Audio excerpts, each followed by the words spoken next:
DCB മീഡിയയുടെ പുതിയൊരു വീഡിയോയിലേക്ക് സ്വാഗതം.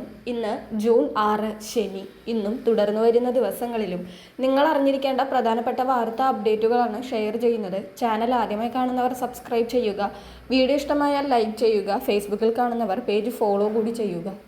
ആദ്യത്തെ അറിയിപ്പ്, സംസ്ഥാനത്ത് ഇന്ന് കാറ്റോടുകൂടിയ അതിശക്തമായ മഴയ്ക്ക് സാധ്യതയെന്ന് കേന്ദ്ര കാലാവസ്ഥാ വകുപ്പിന്റെ മുന്നറിയിപ്പ് എത്തിയിരിക്കുകയാണ്.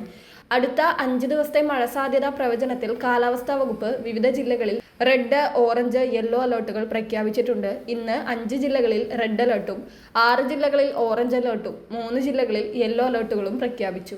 മലപ്പുറം, കോഴിക്കോട്, വയനാട്, കണ്ണൂർ, കാസർഗോഡ് എന്നീ ജില്ലകളിലാണ് റെഡ് അലേർട്ട്. പത്തനംതിട്ട, കോട്ടയം, ഇടുക്കി, എറണാകുളം, തൃശൂർ, പാലക്കാട് എന്നീ ജില്ലകളിലാണ് ഓറഞ്ച് അലേർട്ട്. തിരുവനന്തപുരം, കൊല്ലം, ആലപ്പുഴ എന്നീ ജില്ലകളിൽ യെല്ലോ അലേർട്ടും പ്രഖ്യാപിച്ചിട്ടുണ്ട്.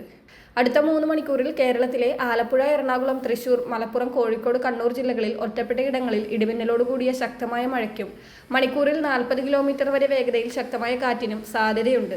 അതിനാൽ ഈ ജില്ലക്കാർ ജാഗ്രത പാലിക്കുക. അടുത്ത അറിയിപ്പ്, സംസ്ഥാനത്ത് സ്വർണ്ണവില വീണ്ടും കുറഞ്ഞിരിക്കുകയാണ്. ഇന്ന് ഒറ്റയടിക്ക് പവന് 2200 രൂപയാണ് കുറഞ്ഞത്. 1,12,000 രൂപയാണ് 1 പവൻ സ്വർണത്തിന്റെ ഇന്നത്തെ വില. ഗ്രാമിന് ആനുപാതികമായി 275 രൂപയാണ് കുറഞ്ഞത്. 14,000 രൂപയാണ് 1 ഗ്രാം സ്വർണത്തിന്റെ ഇന്നത്തെ വില. അടുത്ത അറിയിപ്പ്, CBSE 12ാം ക്ലാസ് ബോർഡ് പരീക്ഷ പുനർമൂല്യനിർണ്ണയത്തിന് അപേക്ഷിക്കാനുള്ള തീയതി ജൂൺ 7 നാളെ വരെ നീട്ടിയിട്ടുണ്ട്. നാളെ അർദ്ധരാത്രി വരെയാണ് സമയം. സാങ്കേതിക പ്രശ്നങ്ങളെ തുടർന്ന് അപേക്ഷിക്കാനുള്ള തീയതി 1 ദിവസം കൂടി നീട്ടുകയായിരുന്നു. അടുത്തറിയിപ്പ്, വനിതാ ശിശുവികസന വകുപ്പ് മുഖേന സംസ്ഥാന സർക്കാർ നടപ്പിലാക്കുന്ന അശരണരായ വിധവകൾക്ക് അഭയവും സംരക്ഷണവും നൽകുന്ന അഭയകിരണം പദ്ധതിയിലേക്ക് ഓൺലൈനായി അപേക്ഷിക്കാം. സ്വന്തമായി താമസിക്കുന്നതിന് ചുറ്റുപാടില്ലാതെ ബന്ധുക്കളുടെ ആശ്രയത്തിൽ കഴിയുന്ന വിധവകളെ സംരക്ഷിക്കുന്നവർക്ക് പ്രതിമാസം 1000 രൂപ അനുവദിക്കുന്നതാണ് അഭയകിരണം പദ്ധതി.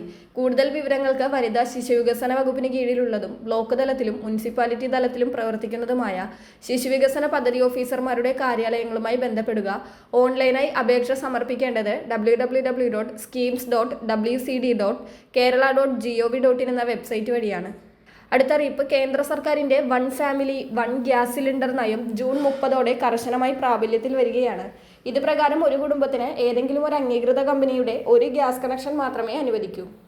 പൈപ്പ് ലൈൻ ഗ്യാസ് സൗകര്യം നിലവിൽ വന്ന പ്രദേശങ്ങളിലുള്ളവർ നിർബന്ധമായും പുതിയ കണക്ഷനിലേക്ക് മാറണം. അല്ലാത്ത പക്ഷം ഈ തീയതിക്ക് ശേഷം സിലിണ്ടർ വിതരണം ഉണ്ടായിരിക്കുന്നതല്ല. വളരെ പ്രധാനപ്പെട്ട ഈ വാർത്താ അപ്ഡേറ്റുകൾ മറ്റുള്ളവർക്കു കൂടി ഷെയർ ചെയ്യുക.